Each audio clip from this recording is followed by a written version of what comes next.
नमस्कार, मैं हूं आपके साथ हिमानी नैथानी। दोपहर के 1 बजने को हैं। तमाम बड़ी खबरों को विस्तार से लेकर हम हाजिर हैं। दो सहयोगी मेरे साथ इस बुलेटिन में मेरे साथ होंगी, अनामिका होंगे और साथ ही साथ मोनिका होंगी। लेकिन बड़ी खबर इस वक्त पाकिस्तान के कराची से आ रही है, जहां पर दाऊद की हालत ये बताया जा रहा है कि और ज्यादा बिगड़ गई है। और देखिए कि किस तरह से वहां पर एक हड़कंप सा मचा हुआ है कराची में। देखिए तो साथ ही साथ अस्पताल में सिर्फ उस फ्लोर पर दाऊद इब्राहिम है और कोई नहीं है। अगर किसी को इजाजत है तो वो सिर्फ जो दाऊद के परिवार वाले हैं, दाऊद के जो नाते रिश्तेदार हैं, उन्हीं को उस कमरे में उस फ्लोर पर जाने की इजाजत है। लेकिन अभी जो जानकारी मिल रही है, जो जहर दिए जाने का दावा किया जा रहा है, उससे और ज्यादा दाऊद की हालत बिगड़ गई है। कराची के अस्पताल में भर्ती है दाऊद इब्राहिम। लेकिन साथ ही साथ पाकिस्तानी मीडिया को यह कहा जा रहा है कि किसी तरह की कोई खबर मोनिका दाऊद से जुड़ी हुई बाहर नहीं जानी चाहिए। साफ आदेश जारी कर दिए गए हैं कि दाऊद इब्राहिम से जुड़ी कोई भी खबर अब बाहर मीडिया में नहीं जानी चाहिए। इस बीच एक और बड़ी खबर आपको सूत्रों के हवाले से बता दें।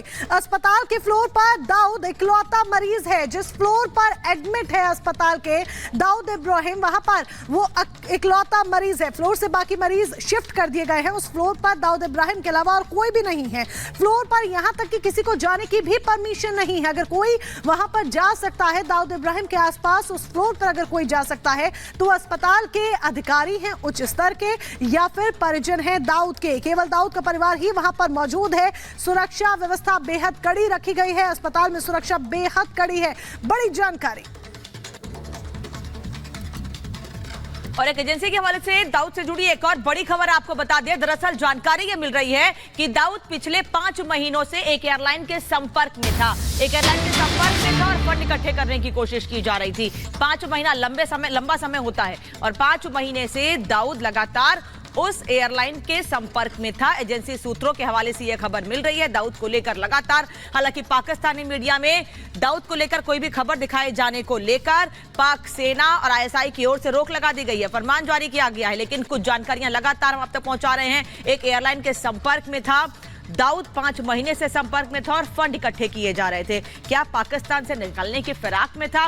कोशिश ये थी कि पाकिस्तान से निकल सके, इसीलिए ये फंड इकट्ठे किए जा रहे थे, इसीलिए एयरलाइन के संपर्क में था। ये सवाल उठ रहे हैं।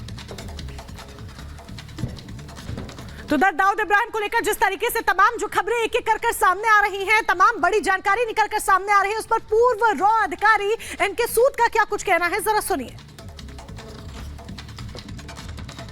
के साथ बातचीत करने के लिए रॉ के एक्स ऑफिसर एनके सूद है, उनसे बातचीत करते हैं। सर, खबर आ रही है जैसे कि पाकिस्तान मीडिया के थ्रू कि दाऊद इब्राहिम को कराची में जहर दिया गया है और शायद उनकी मौत भी हो चुकी है, लेकिन अभी आधिकारिक पुष्टि नहीं है। सर, अब रॉ के एक्स ऑफिसर है, आपको क्या लगता है? जी, मुझे लगता है कि बिल्कुल दाऊद इब्राहिम मारा जा चुका है। और मारा किसने है?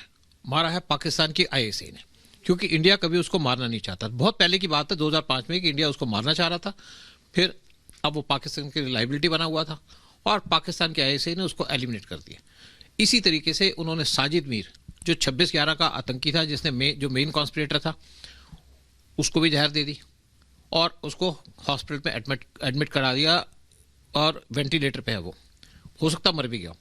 उसको इसलिए मारा कि यूएस उसको उनके प्रेशर डाल रहा था कि इसको यूएस के अंदर उनको डिपोर्ट कर दो, क्योंकि जब 26/11 का अटैक हुआ था उसमें कुछ यूएस के ऑफिशियल लोग भी मारे गए थे। तो इसीलिए यूएस बहुत ज़्यादा सीरियस था इसके ऊपर। और अब ये जो दाऊद को मारा है, क्योंकि दाऊद इनके लिए ख़त्म हो चुका था। मेरे हिसाब से दाऊद की वैल्यू पाकिस्तान के लिए ख़त्म हो चुकी थी, एक लायबिलिटी बना हुआ था पाकिस्तान के लिए, और इंडिया के लिए कोई खतरा नहीं था दाऊद, क्योंकि इसको इन्होंने पहले रिप्लेस कर दिया। एक हाजी सलीम, वो इसको रिप्लेस कर चुका है। और हाजी सलीम वो आदमी है जो इंडिया के अंदर बार बार ड्रग्स भेजता है। अभी कोची में इसने 2500 किलो के ड्रग भेजे थे जो पकड़ लिए गए थे। तो पाकिस्तान की आईएसआई हाजी सलीम को यूज़ कर रही है, क्योंकि पाकिस्तान भी इससे पीछा छुड़ाना चाहता था और इंडिया को इसकी कोई ज़रूरत नहीं थी। ये लायबिलिटी था पाकिस्तान के लिए और पाकिस्तान ने इसको एलिमिनेट कर दिया। इसमें